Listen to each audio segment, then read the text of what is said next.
they don't always get corrected, and we have to decide what lengths we're willing to go to, and we've chosen in the past not to get in a situation where we might be liable. Thank you. Mayor, you might another 2 minutes to expound on that. Okay, just to follow up on that, what the ACC does when there is a violation like that, the first thing is Sam, our inspector, will go out and look at it just to make sure that there is a violation.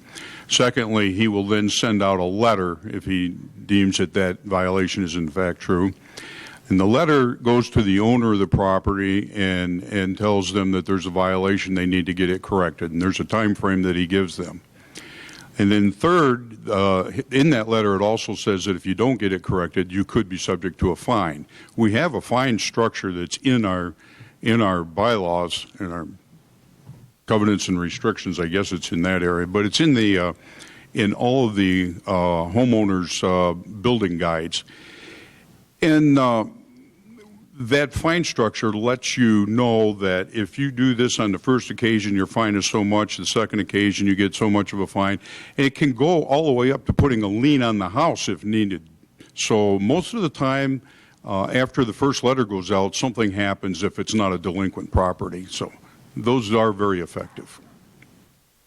Okay. I think that may have cleared up some of the what we can and can't do. And gentlemen. The next question here, boy, this looks familiar. We'll start with Jeff.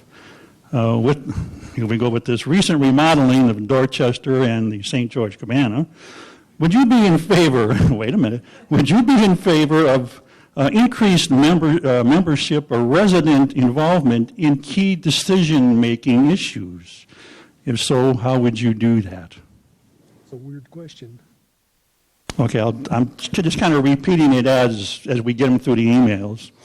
With the recent remodeling of the Dorchester Pool and the St. George Cabana, which are fantastic, by the way, would you be in favor of increased membership/resident involvement in key decision-making issues? If so, why or why not? I guess in my way, that is kind of a different question. I guess in my way, I would like to know what they mean by involvement. I'm sure that everybody here would like to we'd like to have as many people involved in everything we do here in Fairfield Glade. I would have liked to have seen this meeting filled up with people and the board meetings filled up every day. I'm not sure what type of involvement that means. I know I received an email from the community club, I think, was it 2 weeks ago, Bob, concerning the plans for the Druid Hills expansion, and they were asking for comments. I think that is not only healthy. I hear where there's something's coming at Dorchester Clubhouse in the future. I would love to see us do more architectural renderings and put those into the clubhouses so our interval owners, our visitors, we can put a little look what's happening, and we can put these great little architectural renderings of what we're going to do. But I think as much input as we can always get from people, but I'm not sure what they mean by involvement. Do they want to be on a committee? I'm not really sure what that means, but I think any time that we have people giving their input, letting us know when they think, that's great for the community, as long as they realize sooner or later there is going to be decisions made by the board or by the community club, and that's going to be the final say. So input, yes. I'm not really sure what involvement means, but anytime we can get our folks involved, get them excited, get them talking about the community to more people, I'm absolutely in favor of it. Glenn? There's an avenue for discussing those kinds of things, and that's our board meetings.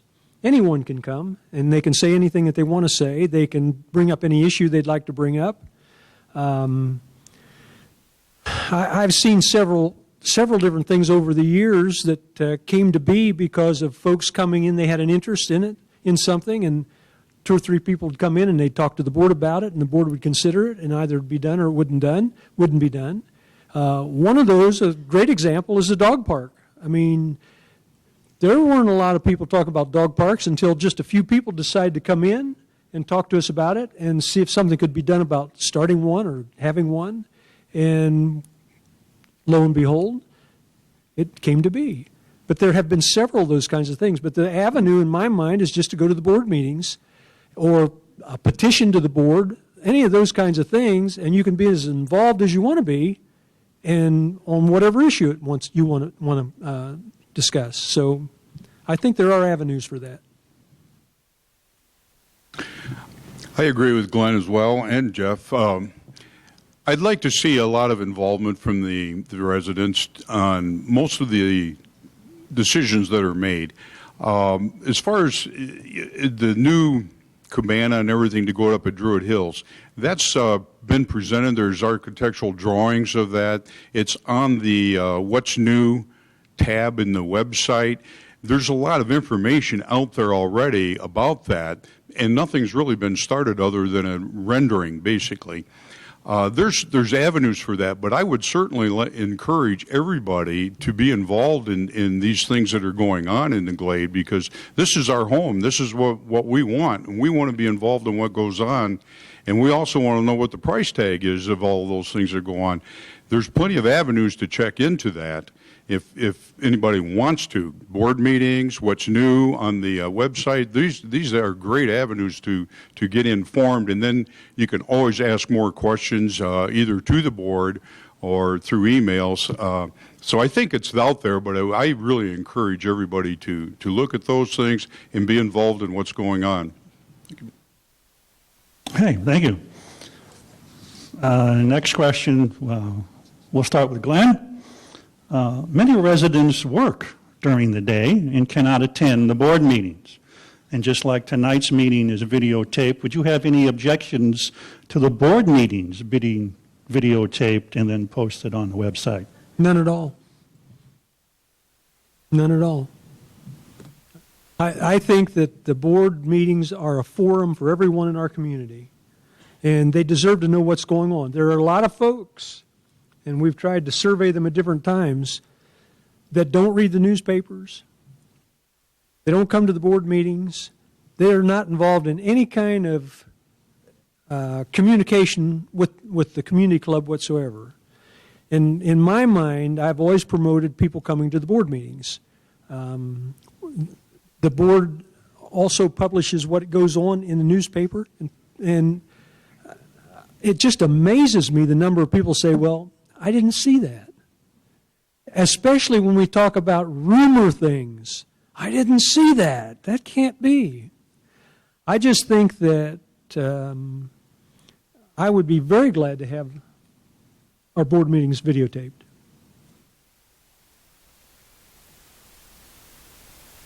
I agree with Glenn. I think there's a lot of information that residents can garner from going to the board meetings, and if they're working and just can't make it, or for some reason they just can't make it to the board meeting physically, I don't see any reason why they couldn't be taped. We've got a great looking group of people on that board. They all look great on TV, so I'm all for it.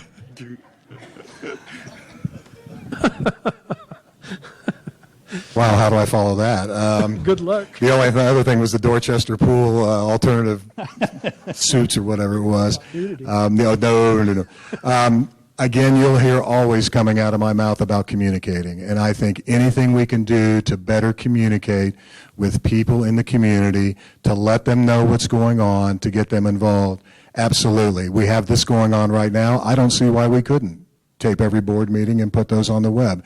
Anything we can do to bring more people into the process, and I agree with both Glenn and I agree with Harry, we need more people to come to the board meetings. We need more people to know what's going on within Fairfield Glade, to be up on issues, to know what's coming forward. Anytime they want to videotape it, I think that's absolutely a tremendous idea, and I hope they start tomorrow and go from the next board meetings after that. I think it's a pretty good idea, too. Next question, we'll start with Harry.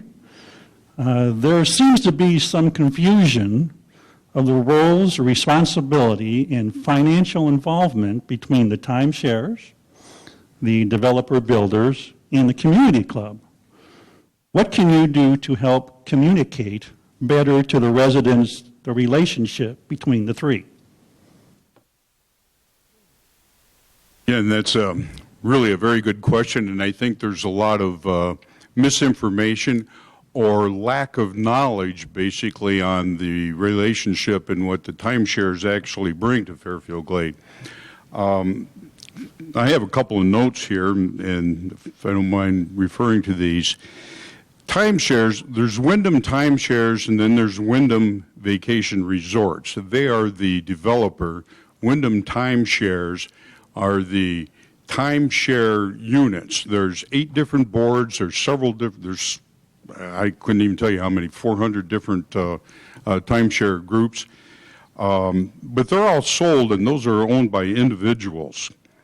There's between 75,000 and 90,000 timeshare visitors here each year, with an average stay of 3 to 4 days. Well, that's a lot of people. If you figure just in the middle of that, somewhere around 80,000 people come in, and they each spent over that 3 to 4 days just $100. That's not very much, but if they each spent just $100, that's $8 million into our community. That's tremendous. They pay assessments. The Wyndham Timeshares has donated a lot of money to this building and to the pool in here, like $580,000 worth. So there's a lot of benefit to have the timeshares here. I hear a lot of people complain that the timeshare people don't pay their fair share when it comes to golf, to swimming, to the racket sports and so on.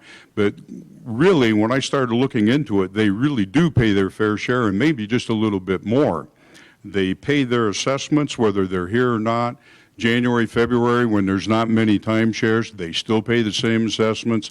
So I think it's a matter of somehow getting a communication out and getting more of that information out to the residents so everybody understands what the relationship is and how much money is actually spent here by the timeshare people.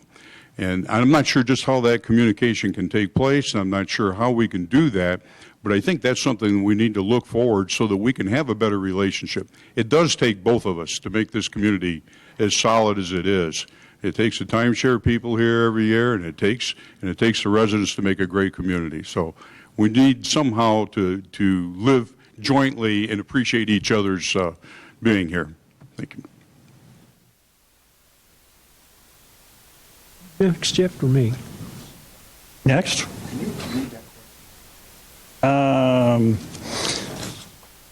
There exists some confusion of the roles, responsibility, and financial involvement between Wyndham, the timeshares, developer builders, and the community club. What will you do to help better communicate to the residents the relationship between the three? First of all, I need to understand the relationship better myself. And that's something, as I've told you earlier, I will be real honest with you. I don't know, but I'll find out. I know the number of people that come through here every year, as Harry said, is a tremendous amount of people.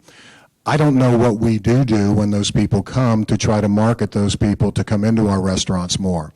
I don't know what we do during the year to communicate to those people, the interval owners, when they come here, or what's going on in Fairfield Glade. I'm not sure what those communications are.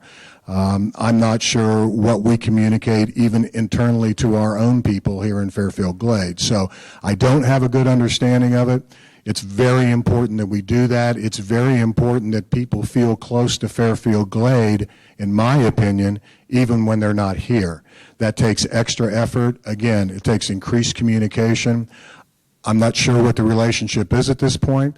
I think the relationships can always be better as we're working through them. Again, this is a situation that I don't have all the information on, but I guarantee you I will find out. If I heard the question correctly, it's asking about the interrelationship between the club, the builder, and the timeshare organizations. And I can tell you that we have had Dinah Chalfant tried to explain that several times over the time she's been on the board. Misty Keys has stood up and talked about the developer and what they're doing. And the bottom line is that we need to all three get along well because we all three survive one to the other. If we did not have timeshare people coming in here, the income that they produce, the amount of money that they spend while they're here, I can guarantee you that we'd lose about half of the amenities that we have. They are a sincere and serious source of income.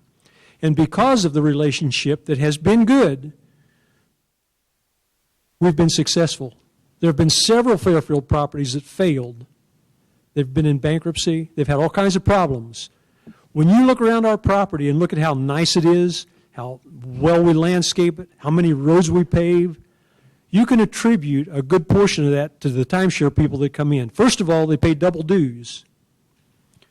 Secondly, while they're here, they spend an awful lot of money. We've had discussions about Legends Restaurant many times because it doesn't pay for itself. Well, it would be much worse if we didn't have timeshare people coming. And one of the things, I've been in timeshare for a long time, one of the things that I look for when I'm looking for a place to go in timeshare, I want to know they have a restaurant on the property. If they don't, I may not go there. So if we were to close down our restaurant, as some people have suggested, and that may be valid, we would need to think about how that would affect the people coming here on timeshare. I know that years ago, when David Prigg was president of the board, we started developing a lot closer relationship with Wyndham. It had been kind of feisty before that. And that has continued to develop, and now we get great cooperation from both Wyndham and the timeshare organizations. So they are important to us. Thank you. Well, that was a good segue into the next question, gentlemen. What is your position on the community club and amenities not being profitable? For instance, the golf and the Legends and so on. Should they be solvent, subsidized, or just contracted out to somebody else who can make them profitable? Jeff. First of all, I think we contract out nothing. I think it was when, a perfect example is when Stonehenge Golf Course was owned by another company. We were pretty basically at the, I guess, the whim of those people, how they decided to run it. People come into this community and don't know whether they see Fairfield Glade, they see Fairfield Glade Community Club. They don't know whether, they assume that we own it. And if something is not right, it reflects badly on Fairfield Glade. So number one, I think we have enough talent here. I think we have enough brain power. I think we have enough manpower that anything that's out there that we're running, we should be able to run it and run it well. Number two, the different amenities. I don't know that if I look at ones individually, I mean the tennis club. The tennis club runs at a negative. We need the tennis club. I mean, a tennis club I think is a great pull here. I was at the pancake breakfast recently and sat down with a group of people from California, and they had two young boys. One was 15, one was 13, and I said, yeah, y'all golfers? And they're like, no, we're here for tennis. And they came here specifically so the boys can get involved at the tennis center and take lessons. So I know people outgrow tennis, we kind of live tennis, but I think tennis is a very important part of what we do. Golf is a driver here. I mean, golf is what we are known for, I think. We have 5 wonderful golf courses. Thank you, Steve Kraft, and all of your people for the job you are all doing. It holds us out in the world out there. Golf will take care of itself in the future. Yes, we have to put money to it, but golf is a driver. A number of people know my feelings on the restaurant situation here. If you don't, I spent 18 years in restaurants. I have a problem in that the first 150 days of this year up until May 31st, it's costing us $1,048 a day to subsidize the food business here in the Glade. I don't understand that. I have been told we are a club, yet when I hear of a group of 30 women that wants to go to Legends and push tables together for lunch, they're not allowed to do that. That's not a club to me. I don't understand those things. I think we need to look at the amenities on a one-to-one basis, decide what is important to us, decide the amount of money we're expected to spend on it.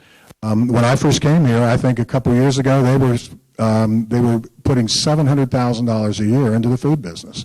That, to me, is not a very good investment of our money in something that I feel that we can fix. So I think we need to take an individual look, but the amenities are great. The amenities are what bring people here, and the amenities are what's going to continue to bring people back and generate more money.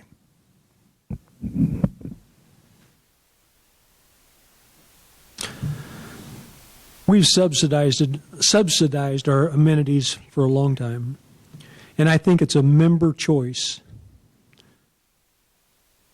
Tennis doesn't support itself. There are several things that don't support themselves. About the only thing that I remember, and I haven't looked at the performance figures in a long time. When I got off the board a year ago, I said, I need a break. But from my recollection, the only thing that really supported itself very well was miniature golf. Now, that sounds terrible, but that's just the way it is. But all of our amenities are important. I mean, that's why we're here. We want to play golf. We want to play tennis. We want to go swimming. We want all those things. So we have to decide as a community what it is we're willing to pay for, because it has to be subsidized by dues. And I think that's something that we've looked at before and we've talked about before. And it's just like Legends. There's never going to be a good answer to Legends. We've had consultants come in, and they've said that there isn't a single club in the United States that has a restaurant in an environment such as ours that's profitable. I mean, that's just the answer. So we have to decide, are we willing to support it or aren't we? And then if we're willing to support it, we have to look at what we can do to make it more efficient or make it work better so that the amount of support we give it is less. And we need to do that with each of our amenities. Thank you. Thank you, gentlemen. Want one more? Oh, I keep forgetting. Well, I think the amenities here is what's attracted most of us here, either to play golf, racket sports, the lakes, what have you. But we need to have those. And I know that the golf pretty much drives everything here. This is the golf capital of Tennessee. This drives everything. And I know this year has been a little difficult for the golf courses because of the weather, but I think there's enough interest in people coming here to play golf that can support some of the other amenities. I came from a place up in Michigan that had the same struggles every month. How do we pay for the restaurant? You know, do we close it down? What do we do with it? Because the restaurant has never been profitable. It's one of those necessary evils that everybody wants to have but doesn't want to pay for. You know, and that's just in a difficult situation. I think we really need to look very, very hard at how we can operate, particularly the Legends, because it's a big and a little fancier restaurant. How do we operate that? And I think we've got a new manager at the restaurant level, food and beverage director, that's really working hard to try to solve some of these issues. I personally think they need to be open, they need to be operated, and they need to be operated at a peak level. And it's just something that we have to have. I believe that we need to subsidize those. Hopefully the weather turns better and the golf revenues come way up, and then we can afford to subsidize them. But I think that's something that we need to have, and we have to look very closely at how to operate it, which is being done, and go from there. Am I forgetting anybody else? All right, I apologize for all these mistakes here on my part. This is a two-part question. So we'll give you just a little bit more time to answer this. Many residents are concerned about the financial health of our community club. There's a $2 million line of credit at a local bank. What is your position regarding the financial state of the community club? And then part two, would you borrow money against this line of credit if there's significant cash available to us? Glenn. First of all, I'm against borrowing. I don't know. I'm an old farmer, and when we bought something, we paid cash for it. It was just that simple. If you couldn't afford to buy it, you didn't buy it. I've bought cars since I was 16 years old, and I've never once financed one of them. I just don't, that's just not in my psyche. I know that in business, you borrow money. We had a cattle operation. We had a line of credit of $2 million, and we bought cattle all the time and sold them. But as soon as the cattle sold, the line of credit was closed. I think depending on what we can anticipate in the economy, it's appropriate to borrow at times for any business. And I don't know. I think in our environment, we've got to be very careful about borrowing because we have interest expense. And interest expense is borne by member dues. It's something I'm going to comment about later. But the more we borrow, the more we have to pay in interest. So in my mind, I'm thinking that, and I would tell you this, as far as I'm concerned, our club is financially sound. It's just like the Rock of Gibraltar. You don't have to be concerned about any debt that we have. But that doesn't mean that we want to borrow money. As I said, it can cost us in one way or another.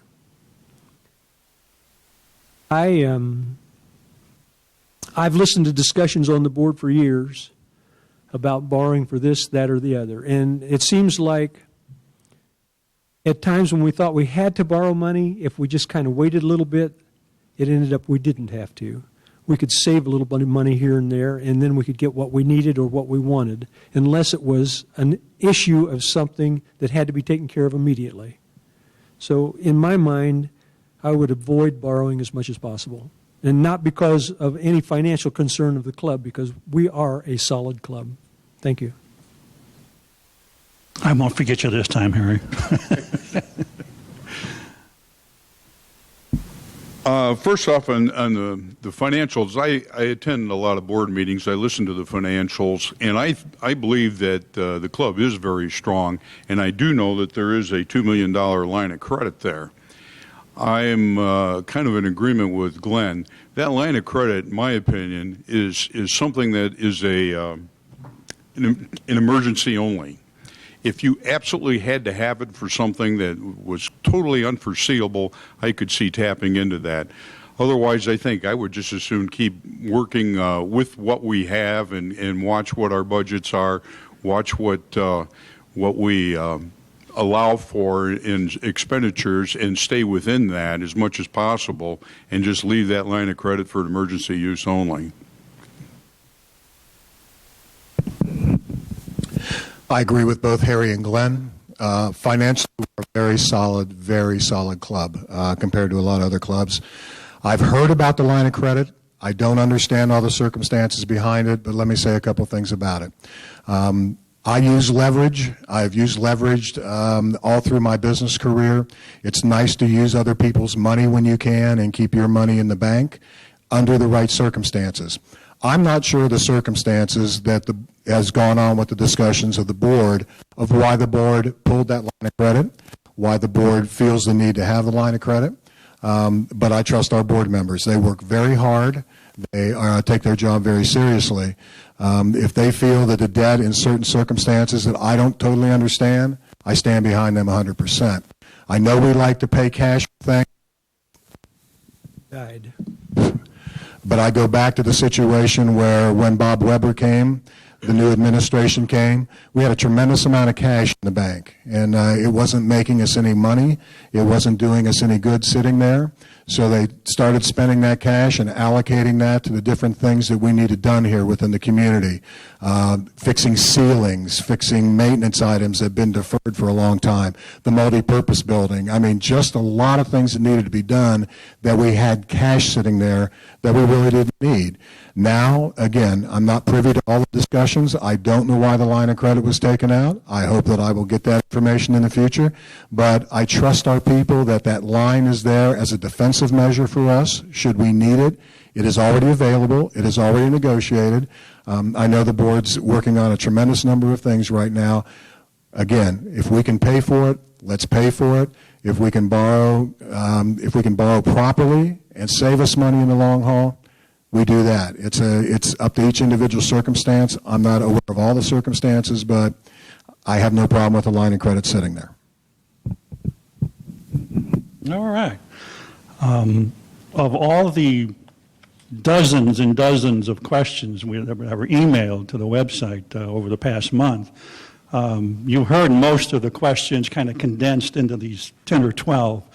But there was only one that regarded our public safety. So I will now read that one and only question we had regarding our public safety. I see people regularly speeding,